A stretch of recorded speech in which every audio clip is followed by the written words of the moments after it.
On va faire ça de Béchala. Qu'est-ce qu'il y a dans la partie de Béchala?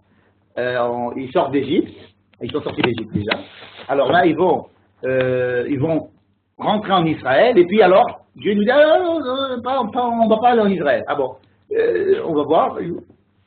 J'ai peur qu'ils voient la guerre là-bas et on va les je veux pas qu'ils voient la guerre. J'ai peur qu'en voyant la guerre, ils vont revenir en Égypte. Bon. Et alors, il les ramène et il les fait. En face d'eux, il y a la mer et il fait venir les Égyptiens derrière.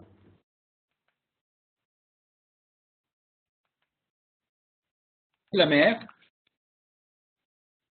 Ratayam, ça veut dire qu'il y a le chant du peuple d'Israël d'abord, et de Moshe qui chante de la Shiratayam. Ensuite, effectivement, il y a le chant de Myriam. Ensuite, ça commence à se compliquer. Ils vont arriver dans un endroit où il n'y avait pas d'eau, enfin, où l'eau était amère plutôt. Et alors, on leur a dit, c'est quoi, mets-leur un petit bâton. Ils mettent le petit bâton dans l'eau, l'eau devient potable, et alors ils la boivent. Ensuite, ils ont envie de manger de la viande, et alors on leur envoie des cailles. Ensuite, ils ont faim, alors on leur envoie de la manne. Ensuite, ils ont soif, alors Moshe frappe le rocher, ils ont de l'eau. Pas de champagne. Ouais, pas de champagne. On le connaît-il? C'était une chanson qu'on avait été, on était gosses au scout, on disait Moshe, il casse la vaille, c'est mimeno, whisky, etc. Et à chaque fois, on chantait comme ça. Et puis après, il y a Amalek qui arrive. Et on gagne la guerre contre Amalek. Voilà, c'est ça, si vous voulez, c'est la paracha. Bien. Donc, on va essayer d'expliquer quelques petits sujets en essayant de voir on va attaquer ces sujets sous des angles nouveaux. Enfin, j'espère qu'ils seront nouveaux pour vous et qui pourront éveiller la curiosité et que vous aurez envie de continuer à étudier ces sujets par la suite, n'est-ce pas? Parce que tous ces sujets-là, on les connaît par cœur, a priori. Bien, on va commencer, donc on prend la ligne numéro 4. Vahi beshalach paro et ta'am. Donc c'est le début de la paracha. Vahi beshalach paro et ta'am. Lorsque Paro renvoya le peuple. Il n'y a pas écrit lorsque le peuple sortit d'Égypte. On aurait pu attendre quand même. Vahi betet Israël mitraim. Non, non. Vahi beshalach paro et ta'am. Comme si la sortie d'Égypte, en fait, c'était plutôt un renvoi de Paro. C'est Paro qui renvoie le peuple. C'est pas sympathique ni pour Dieu, qui les a fait sortir, ni pour le peuple qui est sorti. C'est gentil pour Paro. C'est gentil pour Paro en disant que c'est lui qui était le maître de la situation et c'est lui qui a décidé de les renvoyer. Il faudra poser la question. Il faudra essayer de répondre à ça. Pourquoi est-ce qu'il y a écrit Veshalach Paro et pas Vetet Israël Mitzrayim? N'est-ce pas? Il faudra poser la question. Il n'y a pas de raison. Velo nacham Elohim derech eretz pelishtim, et Dieu ne les a pas conduits, ne les a pas dirigés par le chemin de Eretz Pelishtim. Alors qu'est-ce que c'est que ce chemin de Eretz Pelishtim?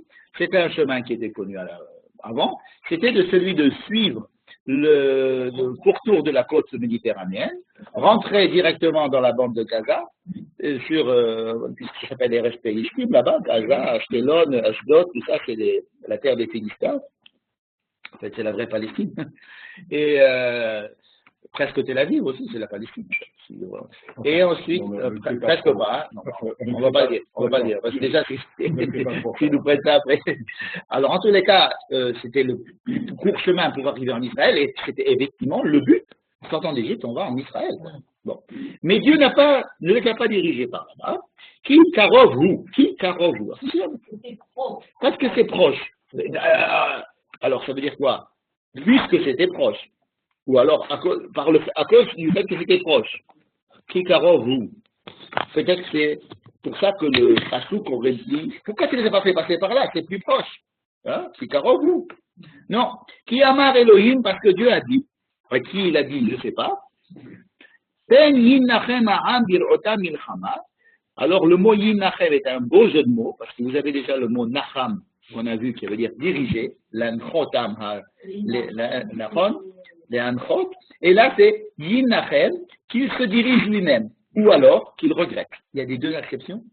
Ça dépend si c'est les hitnachem, ça veut dire de regretter, ou bien les l'inhot, Nimhot, c'est-à-dire donc on peut traduire ce mot dans les deux sens. En général, on le traduit, ils regretteront, lorsqu'ils verront la guerre, Veshavu Mitrama, ils reviendront en Égypte. C'est quoi le deuxième sens? Il y a deux sens de Yinachem. Premier sens, c'est comme le premier, Velo Nacham Elohim, ça veut dire, il ne les a pas dirigés. Donc là, eux-mêmes, ils vont se diriger eux-mêmes, ils vont changer de direction. Hein? Ça veut dire qu'il va se conduire lui-même, il va abandonner la direction de Dieu et il va se conduire lui-même et revenir en Égypte, ou alors il va regretter. Bon, ça revient au même parce qu'ils vont revenir en Égypte. C'est pour pas que c'est peine. C'est ça, pour ne pas que le peuple se regrette en voyant la guerre contre les Philistins donc il faut revenir en Égypte. Et alors, Vayaseb Elohim et Ta'am, donc étant donné que Dieu a pensé ça, donc Dieu a agi en fonction, qu'est-ce qu'il a fait? Vayaseb Elohim et Ta'am, il a fait un détour, hein, c'est vivum, hein, des tours tournés. Vayaseb Elohim et Ta'am, donc il les a fait détourner, Derech Hamidbar, en passant par le désert, on ne sait pas quel est ce désert, il peut s'agir du désert du Sinaï, vers Yamsouf. Yamsouf, c'est la mer, hein, Yamsouf, la mer Rouge, la mer des joncs. Et où elle se trouve, ce Yamsouf, on n'en sait rien. On ne sait pas où elle se trouve, en fait. Mais bon, il y a beaucoup de possibilités. Moi, j'aime beaucoup l'option que la mer Rouge, ça serait le golfe d'Aqaba, et là, et c'est là-bas la mer Rouge. Ça veut dire qu'en traversant, ils sont arrivés en Arabie Saoudite aujourd'hui. C'est-à-dire qu'il les a fait traverser le désert du Sinaï, jusqu'à ce qu'ils soient arrivés à l'est de la péninsule du Sinaï. Il les a fait traverser là-bas. Il y a un endroit, d'ailleurs, comment ça s'appelle là-bas? C'est Aqaba? Non, il y a un truc comme ça, une grande plage entourée de montagnes, avec un petit pertuis entre les montagnes pour faire où les Égyptiens auraient pu venir, et que les Juifs ils seraient vraiment encerclés par la mer devant, les montagnes autour et les Égyptiens là. Nouéba, hein? Non, c'est pas ça, c'est Nouéba. Ouais, c'est plus bas que là, beaucoup plus bas. C'est Nouéba, regardez dans Google, Nouéba. Il me semble que c'est là-bas. Dans tous les cas, c'est un endroit très propice. Et ça voudrait dire qu'ils ont traversé le désert du Sinaï et qu'ils ont traversé donc la mer à ce moment-là. Ils sont arrivés en Arabie Saoudite. Arabie Saoudite. Et donc le mont Sinaï doit se trouver en Arabie Saoudite. Ils avaient un peu de temps pour faire ça? Écoute, il n'y a pas de temps. Alors là, c'est un problème. On n'a pas de temps. Et on n'a pas dit quand est-ce que ça s'est passé, la traversée de la mer. Alors, il y a Rachid qui nous dit que ça s'est passé le 7e jour. Pourquoi? Ça pourrait être aussi la première branche qu'ils aient traversée aussi. Non, là, ils auraient traversé là sec, et ici, traverser la mer sur la deuxième branche de la mer, ça. Là où tu... Ici. Ouais, là-bas. Ici, là. Ouais, donc moi je vais le montrer à la caméra. Là, il n'aurait pas Est-ce qu'il y avait deux branches à l'époque? Oui, on regarde, on va montrer. Il n'y aurait pas eu deux branches comme maintenant, ça fait mieux. Ouais. Voilà, regardez, voilà. Donc eux, ils viennent de là. Ah, ils viennent de là, d'accord. Et ils viennent de toutes les façons de là. RF Goshen, c'est à côté du delta du Nil. Donc ils auraient pu aller derrière Pérez Pélistim, ça veut dire en longeant la Méditerranée et rentrant en Israël. Or, qu'est-ce qu'ils font? Ils vont aller traverser la mer Rouge. Mais alors, c'est quoi cette mer des joncs? Alors, ça peut être celle-là. Les gens, ils pensent à celle-là, mais alors ça veut dire qu'ils ne sont pas encore sortis d'Égypte. Ou bien ils vont revenir en Égypte. Ouais. Ou alors, ils vont aller dans le Midbar, c'est tout le désert du Sinaï, ils vont arriver là, et là, ils vont traverser pour arriver en Arabie Saoudite. Et jusque-là, les Égyptiens les poursuivent. Les Égyptiens les poursuivent. Jusque-là. C'est faisable en 7 jours. D'accord? Il n'y a pas du tout écrit que c'était fait en 7 jours. Alors, on se dit que ça doit être en 7 jours. Pourquoi? Non, parce qu'on fait le Chévéry chez le Pessah. Et le 7e jour de Pessah, on dit que c'est le 7e jour, c'est le jour de la traversée de la mer. Donc, ça nous approche. Ensuite, il faut bien que ça soit entre le 1er et le 50e jour. Ce 50e jour, ils vont recevoir la Torah au mont Sinaï. Donc, mais effectivement, il n'y a pas de date. Il n'y a pas écrit le 3e jour ils sont arrivés, le 4e jour ils sont arrivés, on ne sait pas ce qu'ils sont. Par contre, ils sont arrivés là où c'est Noéba. Ouais. Noéba, Noéba, je trouve que c'est très bien. Voilà, regardez, Noéba comme c'est bien. Vous voyez, Noéba, c'est un truc où on peut mettre ici plusieurs millions de personnes. Et tout autour, il y a des montagnes, très hautes montagnes, on ne peut pas se sauver. Et entre les montagnes, il y a un passage, un défilé, où eux, ils peuvent arriver, et quand une fois qu'ils sont là, les Égyptiens peuvent être derrière eux, ça pourrait correspondre. Et alors, ils auraient fait traverser la mer, une mer conséquente, jusqu'ici. Ouais. Voilà. Mais comme il n'y a pas de possibilité de faire beaucoup d'archéologie en truc, là, en Arabie Saoudite en ce moment, donc on verra plus tard. C'est la mer Rouge, ouais. C'est la mer Rouge. C'est pas parce que ça s'appelle la mer Rouge que c'est la mer des joncs, c'est bon, on appelle la mer Rouge. C'est la Red, Reed, c'est les joncs et Red, c'est. Bref, en tous les cas, beaucoup de questions se posent. Reed, c'est des joncs et Red, c'est rouge. Donc en disant la Reed Sea, et c'est devenu Red Sea. Tout simplement, une erreur de prononciation. Et après, ils ont traduit la mer Rouge. Bon, bah, c'est pas la Chine. Tu pas compris? Ah d'accord, non, je te vois. Une doute, mais ça va, c'est normal. Elle doute toujours. C'est bien, il faut toujours douter. Alors, bref, il y a beaucoup de questions à se poser. C'était quoi, si vous avez bien compris ce qui se passait? Il y avait un plan A, c'est de rentrer en Israël tout de suite. Or, Dieu, il a peur de quelque chose, et il fait un plan B. C'est son genre. Pourquoi c'est pas son genre de faire des plans B? Là, depuis le début de la création du monde, il a fait que des plans B. Hein? Alors, ils sont pas prêts. Ils sont pas prêts, donc on a fait un plan B. Ils sont pas prêts. Alors, ils sont pas prêts à quoi? Faire la guerre. Et alors, qu'est-ce qu'il va faire? Il va les faire la guerre encore plus avec les Égyptiens. Non, il les fait loin pour qu'il ne revienne plus. Non, mais attendez, s'il a peur de la guerre contre les Philistins, d'abord on se demande quelle guerre, parce qu'il y a, en ce moment là-bas, c'est un petit peu délicat sur le plan politique. Vous retirez que maintenant. Puis bon. Alors Dieu, il a peur qu'il fasse de la guerre. Il a peur qu'il revienne en Égypte parce qu'ils vont faire la guerre. Mais il les fait revenir en Égypte. Il leur fait venir les Égyptiens. Et il refait venir les Égyptiens avec des souches de Rochebo et tout ça. Mais c'est encore plus la guerre. Ça paraît bizarre cette histoire. Parce qu'il avait peur, il ne voulait pas qu'ils rencontrent la guerre.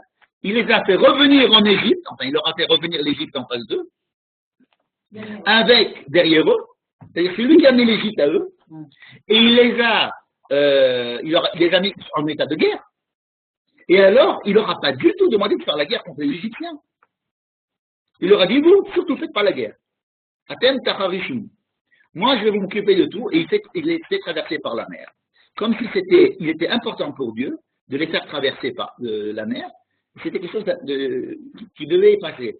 On dirait qu'en plus, quoi. C'était quelque chose qui était très important. Vous savez qu'on dit que la mer, toutes les eaux du monde ont été partagées à ce moment-là. Vaïbakero Amaïm. Le Midrash dit pourquoi Vaïbakero Amaïm? Le Yam, la mer, c'est partagé, c'est écrit. Mais pourquoi tu dis que les eaux se sont partagées? Les eaux, tous les eaux du monde. Et alors, si ça vous intéresse de faire le parallèle avec le déluge, vous verrez qu'il y a les mêmes expressions lorsque la mer est coupée que lorsque Dieu envoie le déluge. Ce sont les mêmes mots, Nifkeru, Arubot Hashamayim, Vatibaka Hayam, et puis le Ruach Kadim, et les vents et machin. Tout ça, ça ressemble beaucoup à cette histoire de refaire le déluge avec Noé qui est sauvé par sa Teva, et là, Moshe qui a été sauvé dans la Teva, va faire sauver les Juifs de l'eau. Et c'est pour ça qu'il va s'appeler Moïse. Il va s'appeler Moïse parce que Moshe, ça veut dire celui qui fait sortir de l'eau, pas celui qui a été sorti de l'eau. Hein? Parce que si c'était celui qui a été sorti de l'eau, c'est Machoui. On ne l'a pas appelé Machoui. On l'a appelé Moshe, c'est celui qui fait sortir de l'eau. Il va faire sortir de l'eau qui? Béné Israël, comme Noé a fait sortir de l'eau l'humanité. Enfin, a sauvé l'humanité en sortant de l'eau. C'est une vision que Moshe, c'est un Gilgoul de Noah. Oui, on dit que Moshe, c'est un Gilgoul de Noah, tout à fait. On dit que Moshe, il a, toujours l'histoire de Gilgoul, moi je les interprète comme, il a rejoué l'histoire de Noé En la réussissant. il y a plein d'histoires du Sefer Bereshit que l'on retrouve dans le Sefer Shemot, Bamidbar et Devarim, rejoués différemment. On a vu la semaine dernière, il me semble, l'histoire de Lot. Lot, la sortie de Lot de Sodome et la sortie de machin. Donc, voilà. Maintenant, avant d'aborder toutes ces questions-là, je voudrais ajouter une autre question que le Rav Menaché Wiener pose, qui est une question assez troublante. Est-ce que vous avez remarqué que chaque fois que Moshe est allé chez Pharaon pour lui dire quoi? Fais sortir mon peuple, il ne lui a jamais dit fais sortir mon peuple pour aller en Israël. Il leur a dit, maximum ce qu'il lui dit, on va aller 3 jours. 3 jours. 3 jours. Il lui dit, on va sortir 3 jours. On va aller 3 jours, faire un certain sacrifice, on va servir Dieu, et on revient. Moïse n'a jamais dit à Pharaon qu'ils allaient partir. Définitivement. Vous pouvez revoir tout le texte. Hein? Et il lui dit, nous avons besoin de 3 jours. Et pour 3 jours, toutes ces histoires-là, pour 3 jours, on sort, ça va, qu'est-ce qu'il y a? Et alors, qu'est-ce qui se passe derrière ces 3 jours? Pourquoi aller 3 jours, partir 3 jours et revenir? C'est pas? Alors, vous savez qu'on dit que comment est-ce que Pharaon s'est réveillé et s'est dit, tiens, ils sont partis, mais ils ne sont pas revenus. 3 jours sont passés au moins. Ils sont partis, ils ne sont pas revenus. Alors, ça veut dire que c'est au 3e jour qu'ils se sont dit, ah, ils ne sont pas revenus. Ah, mince, on s'est fait avoir. Et alors, on va aller les rechercher. Alors, ils sont partis rechercher. Donc, peut-être que pendant ce temps-là, eux, ils ont marché 3 jours. Donc, eux, lui aussi, il lui faut aussi 3 jours pour arriver, disons. Et puis, donc, ça nous amène au 7e jour, à peu près. Bon. Et donc, cette histoire de 3 jours, il faut savoir pour comprendre. Est-ce que Moshe, il était très inventeur? Est-ce que Pharaon, il est dupe? Est-ce que Dieu a demandé à Moshe de partir 3 jours seulement? Qu'est-ce qui se passe ces 3 jours? Alors, regardez. Je vous ai ramené ces histoires de 3 jours qu'on retrouve dans plein d'endroits. Par exemple, lorsque Yaakov se sauve de Lavan, là aussi, il le rejoint en bout de 3 jours. Bon, là, il travaille chez Lavan, la ligne numéro 11. Ils ont mis 3 jours de marche entre le troupeau de Yaakov et le troupeau de Lavan. Mais quand il s'en va, il quitte Lavan, la ligne numéro 13. Le 3e jour, Lavan se rend compte que Yaakov est parti. N'est-ce pas? Lorsque Joseph garde les frères chez lui la première fois, avant de les renvoyer chez leur père, il les garde 3 jours. 3 jours, c'est une quantité de temps qui permet de se séparer l'un de l'autre. Regardez par exemple ce que dit Dieu à Moïse, 17, la ligne 17. Tu vas aller chez le roi d'Égypte et tu lui diras, c'est Dieu qui nous a dit, c'est Dieu qui a dit à Moshe, c'est même pas Moshe qui ment, c'est Dieu qui a dit à Moshe, demande-lui de partir 3 jours. C'est ridicule. Ici déjà, explique-lui l'histoire. Ça veut dire quoi 3 jours? Tu as peur? Et toute l'histoire de faire décider Pharaon de faire sortir le peuple, c'est que pour 3 jours. Il n'a jamais été question de plus que 3 jours. C'est peut-être comme ça qu'ils ont réussi à avoir les emprunts d'argent et d'or, etc. Mais c'est pas la traduction du chat. Oui, par exemple. Nous allons parler. On va aller. D'accord. Alors ça veut dire, ils s'éloignent 3 jours, ils font leur débat. Et ils reviennent. 3 jours. Non, on veut partir 3 jours. On peut aller dans un chemin pendant 3 jours. Oui, c'est la manière de voir. Mais juste qu'il va lui expliquer. Ça veut pas dire que c'est la durée de l'aller-retour. Non, c'est l'aller seulement. Oui, on va marcher 3 jours. C'est l'aller. Il dit juste qu'il va marcher 3 jours. Il va faire quelque chose, il ne dit pas. Alors voilà, la ligne numéro 20. Moi, Moshe va, derrière Shoshet Yanim, Neler Bamidbar, Bejavar Moshem Eloheinu, Kasher Yomar Elenu. On veut aller 3 jours pour aller faire les Zevachim.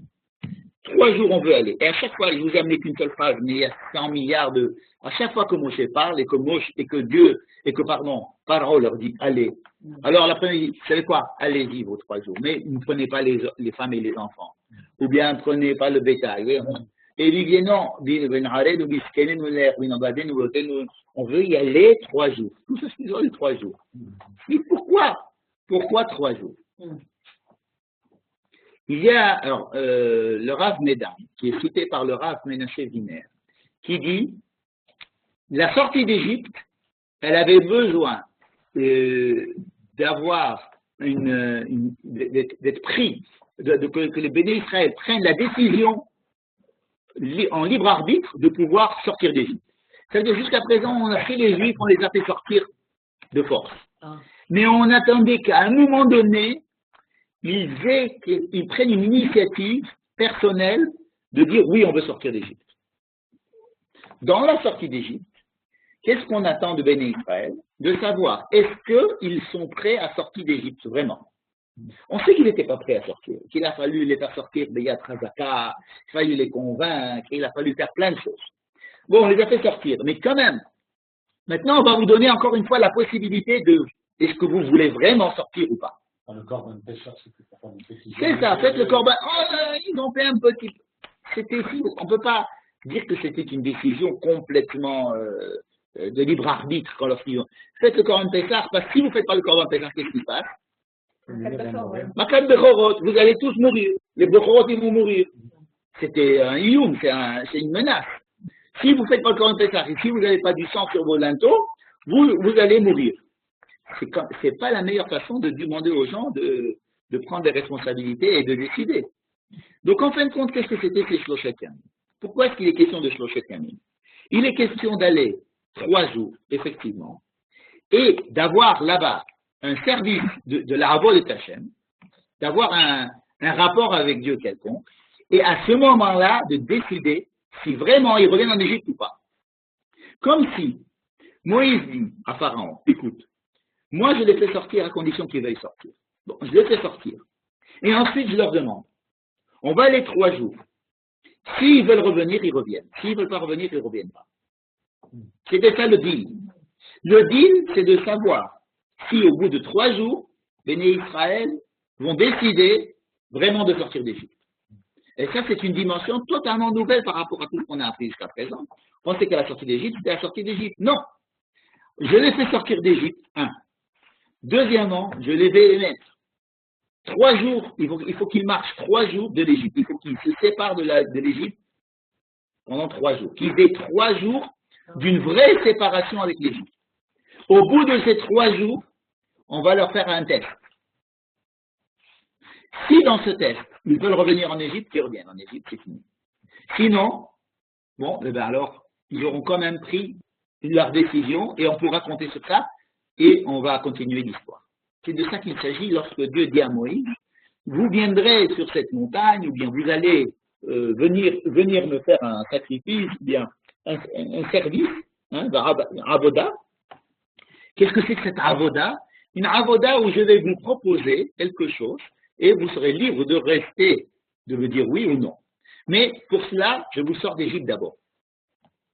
Parce qu'en Égypte, c'est très difficile de décider.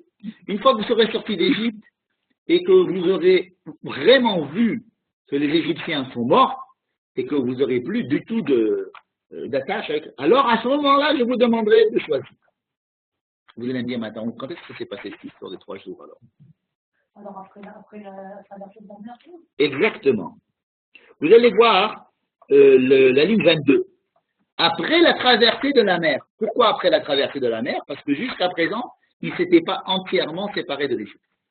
La traversée de la mer, ils ont vu Mitzraïm mettre. Ils ont vu les Égyptiens morts. C'était la fin de l'Égypte. À ce moment-là, c'était la vraie sortie d'Égypte. Parce qu'en sortant d'Égypte le soir du 14, le 15, c'était une sortie précipitée, ils avaient couru, les autres ils étaient en train ils étaient embêtés avec leur mort des Bechorot, etc. Oui, mais Est-ce que c'est une vraie sortie? Imaginez, on veut divorcer. Ou alors, je m'en vais. Allez, je te quitte, je m'en vais, je prends ma valise, je m'en vais. Bon. Ok. Attends 3 jours. Dans 3 jours, on va voir si les crises sont calmées, oui, on s'abat, on revient. Ou bien non, si c'est une décision, on va voir à froid. Ok, vous êtes séparés, vous habitez maintenant dans 2 appartements différents. Ok, la séparation physique est faite. Bon, est-ce que vraiment, tu veux, si c'est un coup de colère, c'est parce que tu l'as supporté plus sur le plan physique. Bon, maintenant vous êtes séparés. Et maintenant, on va prendre une décision à froid. Et une décision à froid de séparation se passe après 3 jours. Lorsque Yaakov s'en va, c'est après 3 jours qu'on voit si vraiment, qu'est-ce qui va se passer. Lavan revient après 3 jours. 3 jours, c'est un laps de temps symbolique qui montre qu'une séparation est faite. Et alors, une décision peut être prise. Et bien voilà, justement. Vayasa Moshe et Israël Miyamsu. On a fini la traversée de la mer Rouge. On a vu que tout le monde est mort. Et à ce moment-là, ils ont fait la Shira. Et après la Shira, Vayasa Moshe et Israël Miyamsu. Moshe a tiré les bénis d'Israël. Il les a obligés de quitter parce que c'était un endroit tellement beau d'être là-bas, de profiter de cet instant où on voit nos ennemis morts sur la mer. Il a dit, bon allez, on ne va pas rester là, on ne va pas s'éterniser. Va dire ça, il les a fait bouger. Ils sont partis de Yamsouf. Vous voyez, c'est où le Midbar Shur? Ils sont allés dans un Midbar qui s'appelle Midbar Shur. Voyez les Rouchlo Yamim. Les voilà nos 3 jours. Qu'on attendait depuis le début, que Dieu lui a dit, tu vas venir 3 jours. Voyez les Rouchlo Yamim Bamidbar. Voilà. Et alors, ils vont se passer ces petites soucis qui sont capitaux. Velo Matsumain. Alors là, ils n'ont pas trouvé d'eau. Vayavo Marata, Velo Yakoub du Sotmain, Marat, Marinhem. Vous ne pouvez pas boire, c'était amer. Voilà. Voilà l'épreuve. Alors, est-ce que vous êtes prêts maintenant à rester avec moi, Dieu, ou pas? L'Égypte, c'est fini. Bon, voilà maintenant. Dieu, qu'est-ce que c'est Dieu? Qu'est-ce que c'est qu'être juif? Qu'est-ce que c'est que. Ah ben, il n'y a pas d'eau. Il n'y a pas d'eau. Qu'est-ce que vous faites quand il n'y a pas d'eau? Première mise à l'épreuve. Donc, mise à l'épreuve, il n'y a pas d'eau. Qu'est-ce que vous faites? Qui m'arrive? Alken Karashema Mara. Vaïlonoa Aman Moshe. Donc, tout de suite, les Juifs commencent à rouspéter. Manishte, qu'est-ce qu'on va boire? Vaïtrakel Hashem. Donc, Moshe va chez Dieu. Vaïoré Hashem Aek. Il lui montre une certaine sorte de bois. Vaïashlech Alamaim. Il jette ce bois dans l'eau. Vaïnteko Amaim. L'eau devient doux. Sham Samlo, Chok Mishpat, Vesham Nisaou. Et c'est là-bas que Dieu a fait à Moshe, Chok ou Mishpat, Vesham Nisaou. 4 mots qui sont extrêmement difficiles à traduire. Là-bas, il y a eu le Chok, ça veut dire la loi, la justice, et c'est là-bas qu'il y a eu le Nisayon, Sham Nisaou. Quel Nisayon il s'agit? Le Nisayon, c'est vrai que les Juifs, ils ont gueulé. Bon, on ne peut pas demander à les Juifs de ne pas gueuler quand même. C'est quand même une marque de bonne santé. Mais ils n'ont pas dit on va revenir en Égypte. Mais plus tard, ils vont le dire. C'est vrai qu'après, ils vont le dire.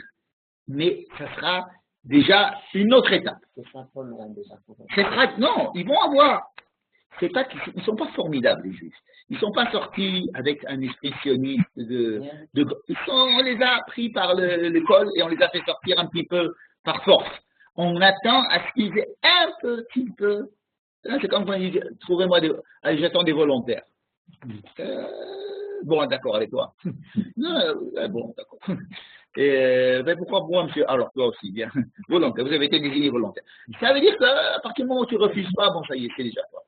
Alors, le mot Nisaou, là. Nisaou, Besham Nisaou. C'est peut-être pas de Nisaïa, mais c'est de Nef. C'est mise en exergue. C'est à ce moment-là que la décision, la participation, on attendait une petite participation des Juifs dans la décision de quitter l'Égypte. La voilà, c'est ici. Chok ou Mishpat de Sham Nisaou. ויאמר אם שמוע תשמע לכל אדוני אלוהיך וישר בעיניו תעשה במידותיו ושמעת כל חוקיו כל המחלה של ישראל לא ישמעו עליך כי אני אדוני אלוהיך. C'est une phrase qu'on avait l'habitude de donner aux Avot. Ah, si tu écoutes mes préceptes, c'est la première fois qu'il y a comme une alliance qui est faite entre Dieu et le peuple. Alors, si tu écoutes mes paroles, je te prendrai comme peuple, et je te ferai jamais revivre ce que tu as vécu en Égypte, et donc, Ani Hachem Rofera, c'est moi il y a ici, dans ces quelques pesukim, une importance terrible parce que c'est justement cette chose-là qu'on attendait de faire après les 3 jours, et qu'après les 3 jours, le peuple d'Israël allait faire quelque chose, qui allait symboliquement montrer qu'ils étaient partants. Alors, ils ne sont pas partants à 100%, ça c'est sûr. Ils sont partants à un tout petit pourcentage. C'est suffisant pour pouvoir commencer l'histoire. Ça va durer très longtemps, peut-être jusqu'à aujourd'hui, mais si on avait eu un peuple qui était capable de partir tout de suite et rentrer en Israël, etc., on l'aurait fait.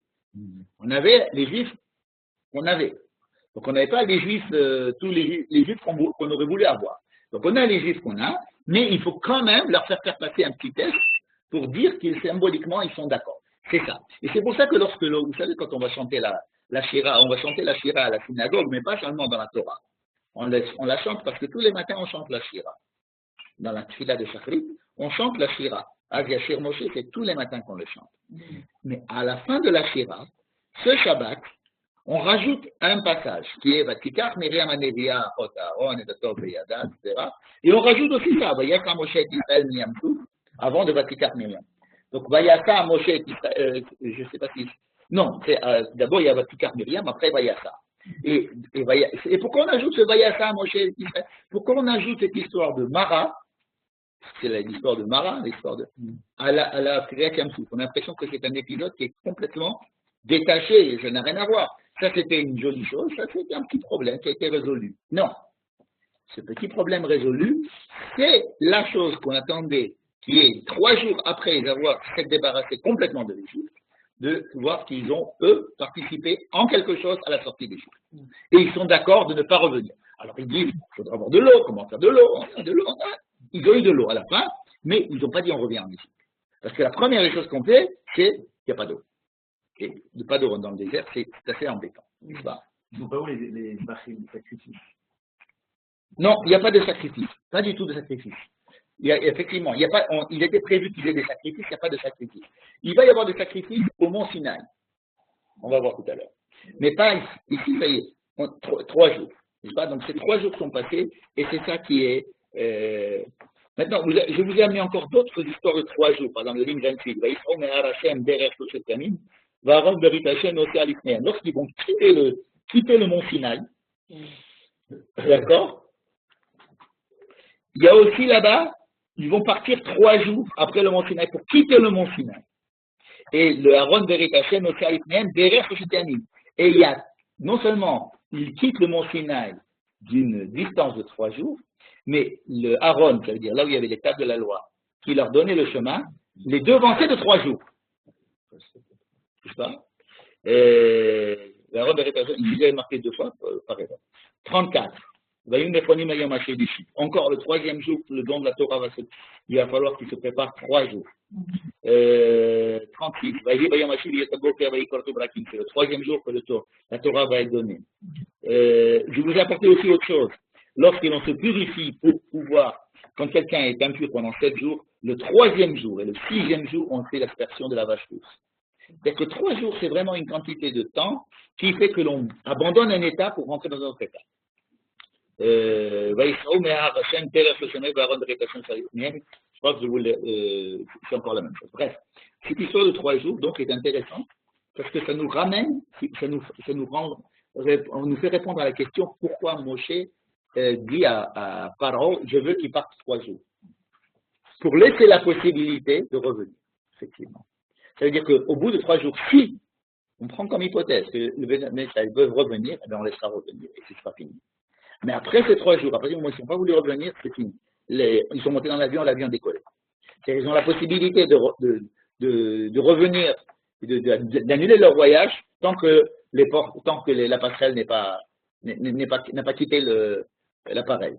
Dès que l'avion a décollé, c'est fini. Maintenant, tu ne vas pas refaire venir l'appareil, à moins de terroristes. Yeah. Donc cette histoire de 3 jours est importante. Mais ça ne nous résout pas beaucoup d'autres problèmes. Premier problème, c'est de se dire pourquoi, de quelle guerre Dieu avait peur quand ils allaient rentrer en Israël. De quelle guerre il s'agit?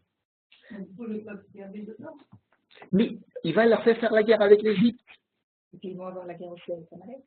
Ils vont faire la guerre avec Amalek. C'est peut-être une guerre avec l'inconnu. Amalek? Ouais, oui. L'Égypte, l'Égypte, c'est des gens qui connaissent. Oui, mais c'est quand même leurs anciens patrons. Je vais vous donner un autre problème. Un autre problème. Oui, mais Amalek, c'est très, très rapide. Hein. Ils vont avoir Amalek tout de suite. La guerre contre Amalek tout de suite, il va y avoir. La guerre entre eux. Oui, une guerre interne. Entre eux-mêmes. S'ils rentrent en Israël, ils vont se battre entre eux. Peut-être, c'est vrai. Mais vous savez, il y a un élément qu'on oublie. C'est que la terre de Canaan était sous emprise égyptienne. Il y avait pas cette place là-bas? Oui, mais c'était sous emprise égyptienne, ça on le sait tout à fait.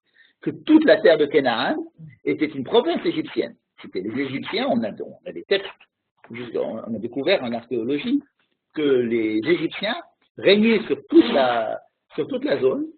Et qu'est-ce que ça voudrait dire des Shavu Mitzrayim? Parce qu'ils sont en Égypte. Le fait de sortir d'Égypte, en fait, ils ne sortent pas d'Égypte. Quand ils vont aller en Eretz Canaan, ils restent en Égypte. C'est comme si vous dites, je vais quitter Paris pour quitter la France et je vais arriver en Bretagne. Une excuse, hein, la Bretagne, c'est la France encore. C'est pareil. Canaan, ça faisait partie de l'Égypte. Oui, il y a eu dernièrement, monsieur, une exposition par un camion à Canaan. Mais bien sûr. On a tous les trucs. On a les lettres qu'ils ont envoyées, les petits rois égyptiens de Canaan. Il y avait effectivement des peuples de Canaan là-bas, mais c'était pas eux, salut Benachem. C'était pas du tout eux, les chefs, les grands chefs, c'était Pharaon. Il y a ici une idée du Rav Yoel Bin-Nun, qui est assez intéressante, qui dit que la peur de Dieu, en rentrant en Canaan, c'est que tu vas rentrer en Canaan, mais tu n'auras toujours pas quitté l'Égypte.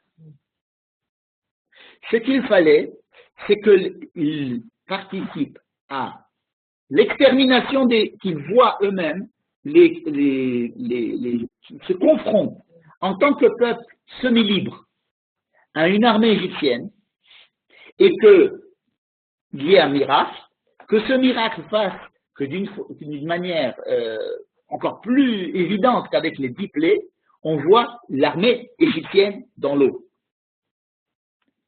C'est-à-dire qu'il fallait pas que Israël, on n'avait pas peur qu'il retourne en Égypte. On avait peur que quand on rentrait en Canaan, ils allaient simplement continuer à être égyptiens en Canaan. Il fallait qu'en rentrant en Canaan, ils enlèvent de l'Égypte de leur cœur et de rentrer en Canaan en tant qu'hommes libérés d'Égypte, vraiment. Donc, cette explication du Rav Bin-Nun est assez originale. Il dit, il n'a pas voulu les faire entrer tout de suite en Israël, qui appartenait là-bas à l'Égypte, et il a voulu que d'abord ils observent la mort des Égyptiens, Vayar Israël, et Mitzrayim met al Sefatayam. Il a vu Mitzrayim met. Il a vu l'Égypte mort. On dit, il a vu le représentant de l'Égypte dans le ciel mort. Comme l'Égypte était mort. Ce n'était pas les Bechorot, c'était l'Égypte. Il y en a qui disent que Rechev Mitzrayim, Rechev, ce sont les chars égyptiens, Rechev Mitzrayim, ce sont les mêmes lettres que Bechor. Que c'était une autre manière de voir toute la puissance égyptienne morte. Hein? À ce moment-là seulement, ils auront un petit peu des chances de pouvoir rentrer en tant que peuple indépendant en Israël. Et donc effectivement, après la sortie d'Égypte, il fallait absolument qu'il y ait encore un acte fort comme celui de la traversée de la mer pour montrer quelque chose de beaucoup plus fort que tous les plaies, où ils vont voir la menace égyptienne, la croyance en Dieu, savoir que Dieu les fait sortir d'Égypte et voir les Égyptiens morts. À ce moment-là, ils peuvent rentrer en Israël. Ouais. Effectivement, ils peuvent rentrer en Israël. Pourquoi il avait peur de Hamas alors? Il avait peur qu'ils aient peur de la guerre. Alors justement, dire Otam Milchama Veshavu Mitzrayma, ça veut dire que lorsqu'ils vont voir la guerre qu'il faut faire avec les peuples de Canaan, ils vont faire appel à l'Égypte. Veshavu Mitzrayma, c'est pas qu'ils reviennent physiquement en Égypte. Ils vont faire appel aux Égyptiens, à Pharaon, pour qu'ils viennent leur donner du renfort contre les guerres si les Kénaanéens leur font des problèmes, ils appelleront en renfort, ils enverront des lettres à Paro en leur disant oh, là, ils nous font des problèmes. C'est-à-dire qu'ils vont se remettre sous l'influence égyptienne. Je comprends pas. Les pharaons, ils les laissent partir pour 3 jours. Ouais. Ils s'en vont, ils vont arriver en Canaan, alors ils vont rappeler, ils croient que les Égyptiens vont venir les aider. En fait, d'après cette explication, Pharaon savait que ce n'était pas de 3 jours qu'il s'agissait, que c'était un départ définitif. C'est comme si Moshe disait, on va y aller que 3 jours. Il faisait un petit clin d'œil, on va y aller que 3 jours. Et Pharaon, il dit, d'accord. Ça veut dire que ce n'est pas 3 jours. Le 3 jours, c'est simplement pour laisser l'option à Israël de décider ou pas décider s'ils veulent partir. Vous comprenez? Il fallait laisser l'option à Israël de revenir en Égypte. Sinon, c'est les béné Israël qui sont mis à l'épreuve et ce n'est pas Pharaon. Maintenant, s'ils rentrent en Égypte, s'ils rentrent en Israël, et qu'en Israël, en voyant la guerre, ils vont revenir ils vont redemander de faire une alliance avec les Égyptiens pour combattre les Kénaanéens, ils seront encore sous l'emprise égyptienne. Regardez maintenant le passage. Kikarob, ça voudrait dire qu'il est proche. Il est proche de quoi? De l'Égypte. Ça veut dire que c'est une banlieue de l'Égypte. Quand ils vont voir la guerre, ils vont vite se rallier à l'Égypte, parce qu'ils vont faire la guerre contre qui? Contre un peuple qui s'appelle les Philistins. Ah, mais dans ce cas-là, on n'a pas de problème. On a nos copains égyptiens, ils vont venir nous aider. Et il y a des centurions égyptiens, il y a des bastions égyptiens, ils vont nous dire, oh, qu'est-ce que c'est ça? Oui, ce sont des gens, on les connaît, les Égyptiens, ils sont habillés en égyptien et tout ça. Ils vont rester sous l'emprise de l'Égypte. Il fallait qu'ils se détachent complètement de l'emprise égyptienne, de la culture égyptienne, qu'ils voient l'Égypte morte, pour ensuite rentrer en Israël. Et maintenant, il nous reste le problème de savoir, est-ce qu'il était prévu qu'ils reçoivent la Torah dans le désert ou pas? Parce que théoriquement, juste maintenant, après 3 jours qui sont passés, ils sont sortis de la mer, ils ont vu les Égyptiens morts. Très bien. Ils sont passés 3 jours, ils ont fait le test, ils ont passé le test. Très bien. Donc maintenant, il n'y a aucun problème, on rentre tout de suite en Israël. C'est fini, il n'y a plus de raison de rester dans le désert, et donc il n'est pas question de recevoir la Torah dans le désert. Où c'est qu'il fallait recevoir la Torah? En Israël. Il était question de recevoir la Torah en Israël. Alors je vais me dire, attendez, il n'a pas dit tout.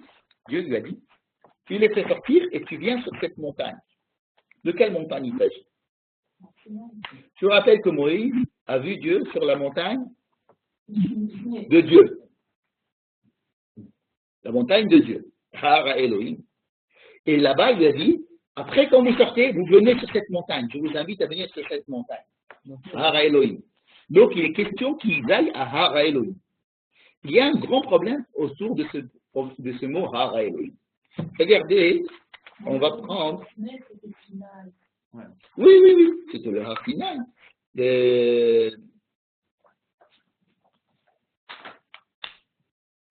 Voilà. Vous tournez la page, ligne numéro 80.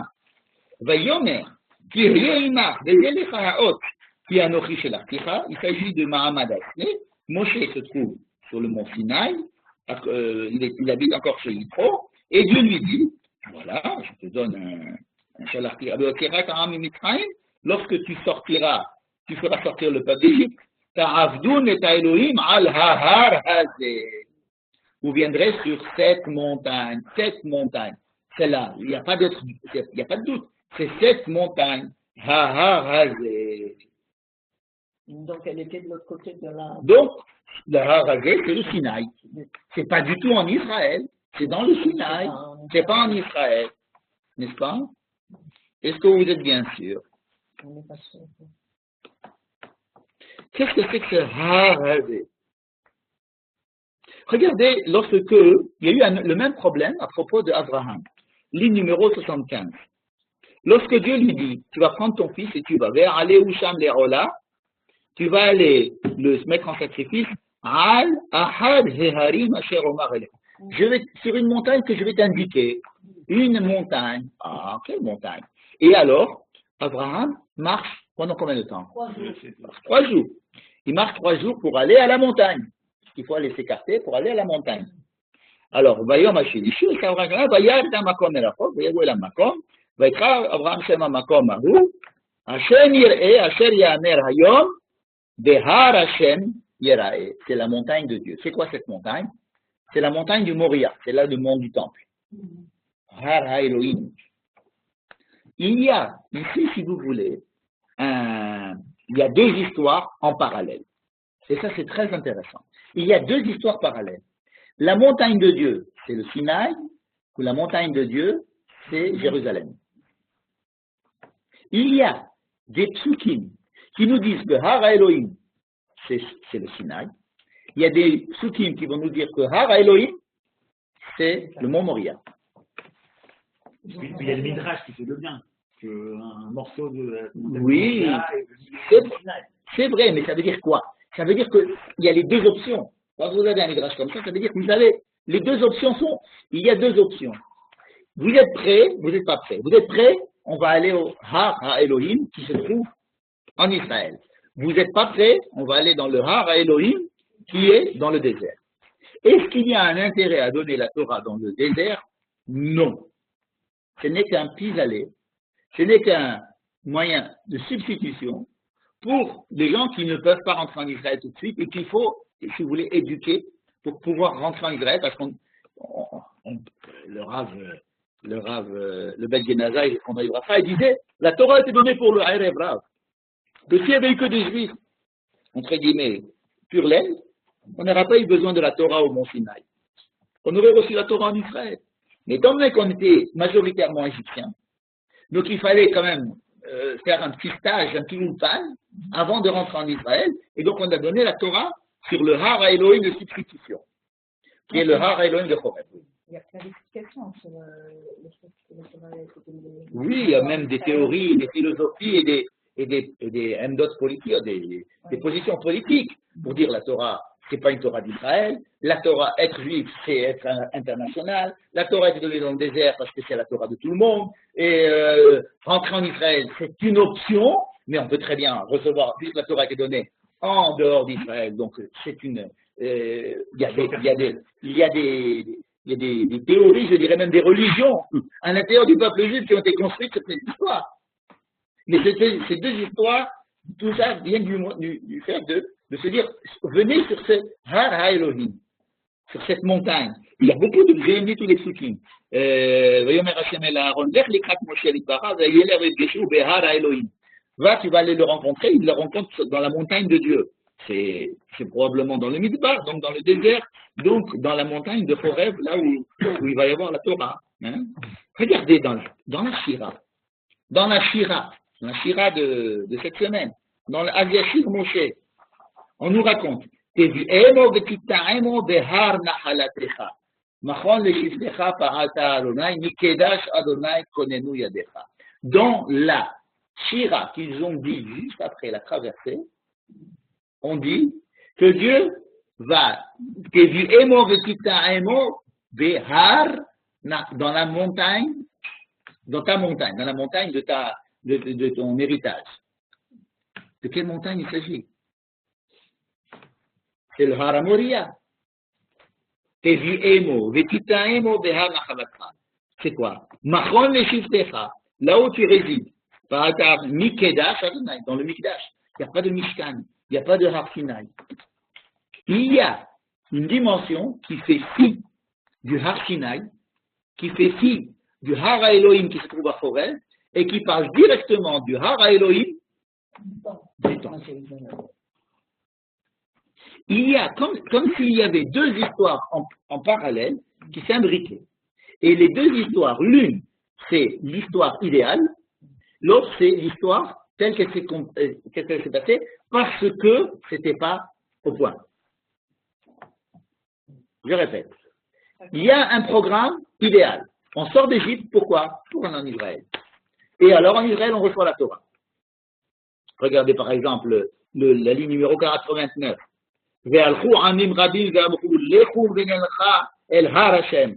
Tous les peuples viendront à la fin des temps et diront, venez, on va aller dans la montagne de Dieu.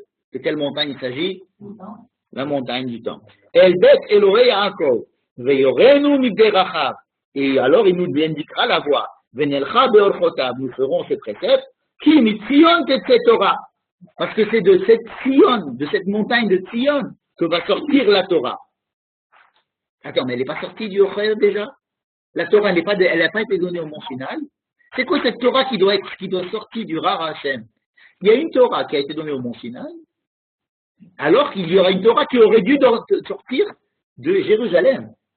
Et on dit qu'à la fin des temps, l'état idéal va se réaliser, qui mitzion cette Torah, et pas mihar chorev cette Torah. Donc il y a deux temps, le temps idéal et le temps réel, parce qu'on n'est pas à la hauteur qui se passe, et ce temps qui n'est pas, qui est, si vous voulez, pragmatique, il se dit, bon, ils sont pas capables, ils ont avec eux plein de, ils sont égyptiens, et on ne va pas faire entrer les Égyptiens tant qu'ils ne sont pas fait un petit stage comme ça pour se débarrasser un petit peu de toutes ces scories égyptiennes, il va falloir leur donner la Torah tout de suite, et ensuite rentrer en Israël, et ensuite, un état idéal, ce serait de construire là-bas le Mikdash, et de donner dans le Mikdash une Torah d'Israël. Et de là vient toute l'idée de la Torah terrestre Israël, qui est différente de la Torah de Chutz-Laaretz. La Torah de Eretz Israël est une autre nature que la Torah de Chutz-Laaretz.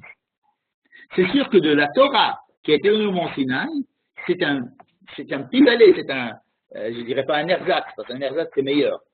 C'est quelque chose qui est à la place de quelque chose qui aurait dû avoir lieu, mais à cause du fait qu'ils n'étaient pas assez près, il n'y a pas eu lieu. Donc on leur donne une Torah comme ça, mais l'idéal, ce serait que la Torah sorte d'Eretz Israël. C'est pour ça qu'on dit que lorsque vous avez dans une synagogue de Chutz-Laaretz, quelqu'un qui vient d'Israël, un rabbin d'Israël qui vient, même s'il a une barbe plus courte que les autres, il faut lui donner à lui la parole, parce que c'est lui qui a la Torah d'Eretz Israël.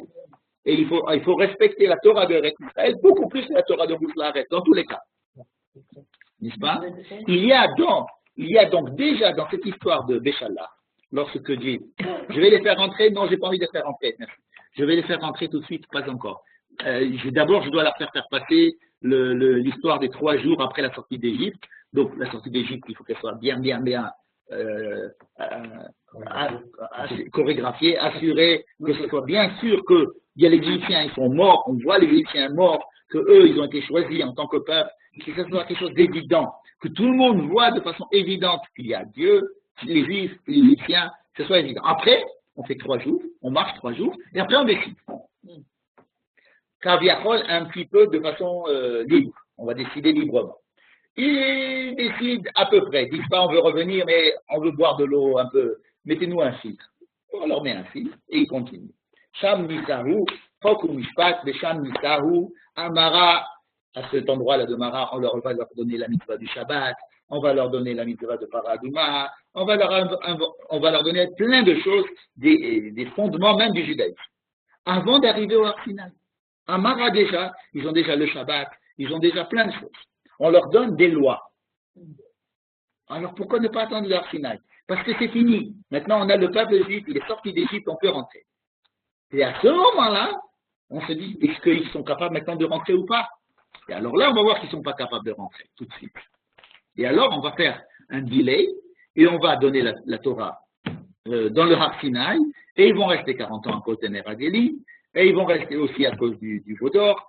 Tous les problèmes qui vont faire que Israël se retarde ou bien les problèmes qui vont révéler qu'Israël ne sont pas prêts, comme vous voulez, qui vont faire que la rentrée en Israël va être délayée de 40 ans, et même que cette entrée-là ne va pas être l'entrée formidable qu'on attendait, elle va être pleine de problèmes, et elle va durer jusqu'à la fin des temps, où on dit ça veut dire que, à la base, l'idéal aurait été, comme c'est écrit dans la première partie de la première phrase de notre paracha, il aurait dû rentrer tout de suite par là-bas. Mais c'était l'idéal. Non, on ne va pas faire l'idéal. Il ne faut pas faire l'idéal. On va faire comme il se trouve les juifs. On va prendre les juifs comme ils sont. On ne peut pas les changer. Donc le peuple n'était pas prêt, et est-ce que la terre d'Israël elle était prête à aller? Oui, la terre d'Israël était prête, parce qu'on a dit Kilo Shalem Avon Haemori. Kilo Shalem Avon Haemori, c'était avant. On attendait qu'il dort réveillé à Shuvuhena, c'est-à-dire je ne peux pas te faire rentrer. Je suis obligé d'attendre 400 ans, je suis obligé d'attendre de te laisser mijoter en Égypte parce que j'attends que le Ravon Haïmori soit. Mais le Ravon Haïmori, la coupe a déjà été pleine, ils peuvent rentrer maintenant. Ce n'est pas le Ravon Haïmori qui les empêche de rentrer, c'est l'état du peuple d'Israël uniquement. N'est-ce pas? Ok? Bien. Michel, il y a peut-être aussi une différence entre Ara Elohim et Ara Hashem. Dans les Mikoros que tu as amené, Ara Hashem c'est Ara Moria et Ara Elohim c'est Ara Sinai. C'est vrai, il y a Ara Hashem. Oui, c'est possible, c'est très possible, c'est très judicieux comme remarque. Et il se trouve que nous allons maintenant, dans le troisième sujet qu'on va aborder, analyser aussi ce problème. Regardez un petit